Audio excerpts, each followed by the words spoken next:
As a child growing up in Indiana, in the Midwest, I saw this movie more times than I could count. I was an African-American child, obviously, in a family of 10 kids, my mother, my father, my grandmother, 13 of us living in a 3-bedroom trailer.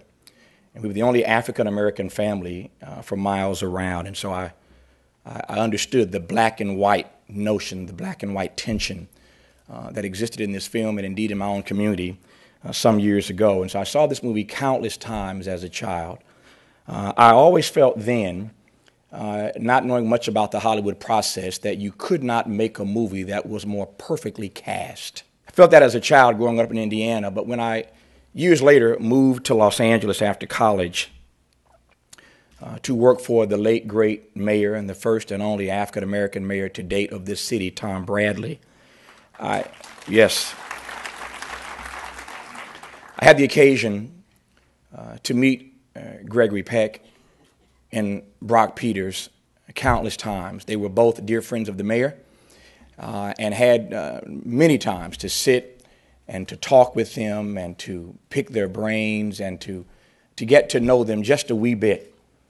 And once I got to know them in my own way as friends of the mayor, I really came to understand how perfectly cast this movie really was. Because the one thing that Gregory Peck and Brock Peters did not have to act out was their humanity. And I was so delighted. As you often know, I won't call names, but I do this every day. So sometimes you meet people and they are not as advertised, shall we say, in this town. And so I was quite delighted to know that the men who I had come to know on screen in this brilliant classic film were as advertised. Their humanity was something they did not have to act out. And as I look back on it now, it gave me a brand new working definition of what it means in this town to be a true, authentic character actor. I think this film reminds us of a number of things. I was caught in a number of conversations in the lobby prior to making it in here, and more than one person said to me in his or her own way, with regard to the relevance of this film 50 years later, what are the chances, no matter what you think of the case, no matter the outcome, it has started a national conversation, this killing of Trayvon Martin in Florida.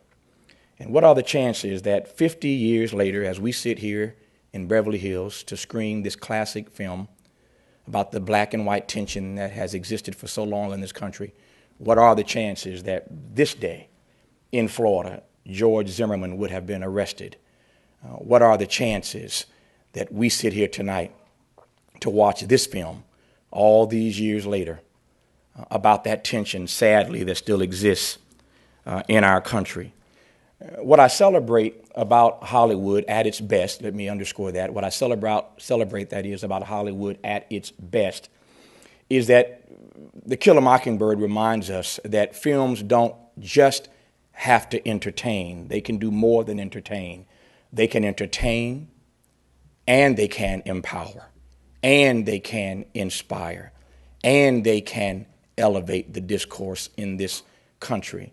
When you see a film like To Kill a Mockingbird, you get reminded that Hollywood oftentimes is so focused on monetizing that we forget about humanizing.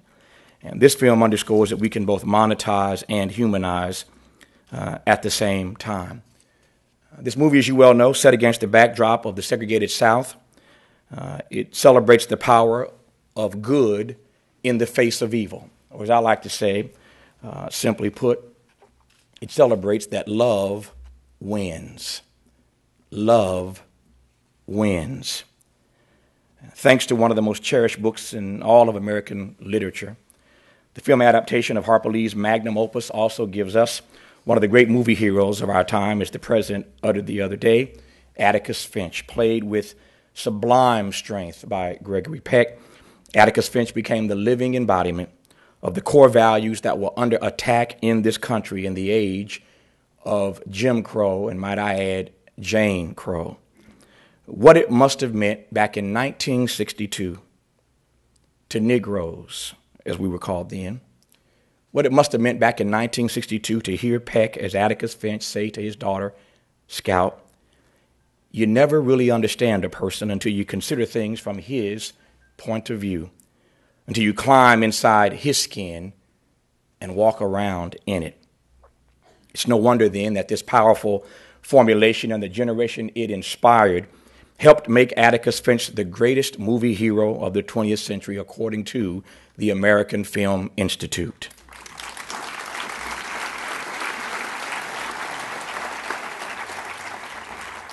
And speaking of Scout, how honored we are this evening, as Ellen mentioned, to welcome the woman whose brilliant portrayal not only earned her an Oscar nomination, but allowed all of us to consider the profound loss of innocence as seen through the eyes of a child.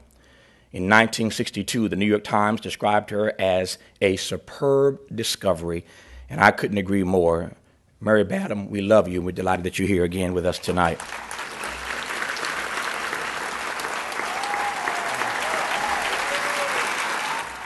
I also want to acknowledge very quickly, as his name was mentioned earlier, because I am always humbled to be in his presence. You talk about changing the course of history for all of us, but particularly for African Americans. It is with great honor tonight that I also welcome into this room one of the Little Rock Nine, Dr. Terrence Roberts. Dr. Roberts, thank you again for being here, sir. Appreciate you. There are so many memorable scenes in this movie. Every time I watch it, I'm hoping for some kind of celluloid miracle when the verdict is read. But of course, Tom Robinson's wrongful conviction is central to helping us understand the tension that too often exists, as I said earlier, even today, between truth and justice. For me, a black man born in that Jim Crow South in the summer of 1964, just across the way in Mississippi, what follows the verdict is perhaps, for me, the most moving part of this entire film. As Atticus Finch is gathering his things to exit the courtroom following that trial, the Negroes in the balcony all begin to rise and pay their respect. After the entire balcony is standing, the Reverend, played by that wonderful actor Bill Walker, puts his arm around Scout and says, Miss Jean Louise, stand up. Your father is passing.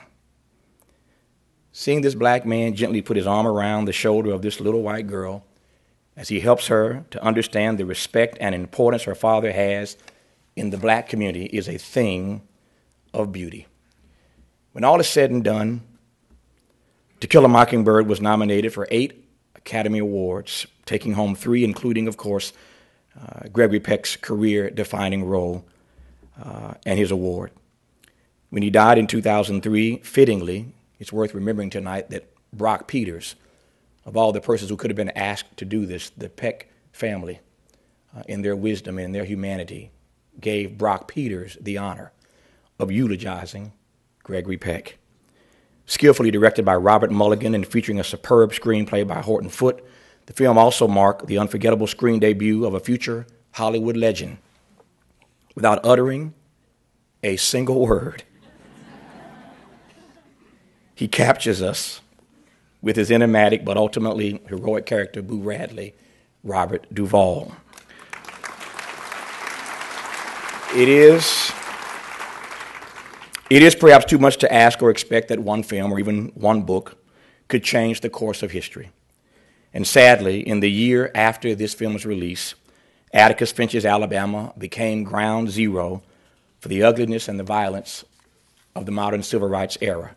Indeed, Birmingham was such a place of violence that it was called Bommingham. Decades later, we see myriad examples all around us of work not yet done, and yet I still dream a world where more of us will find the courage, the conviction, the commitment, and the character to shine lights on our society's most pressing, basic human challenges. Because where there is no hope for the future, there is no power in the present. Ladies and gentlemen, please enjoy now this digitally restored print of an American treasure, To Kill a Mockingbird.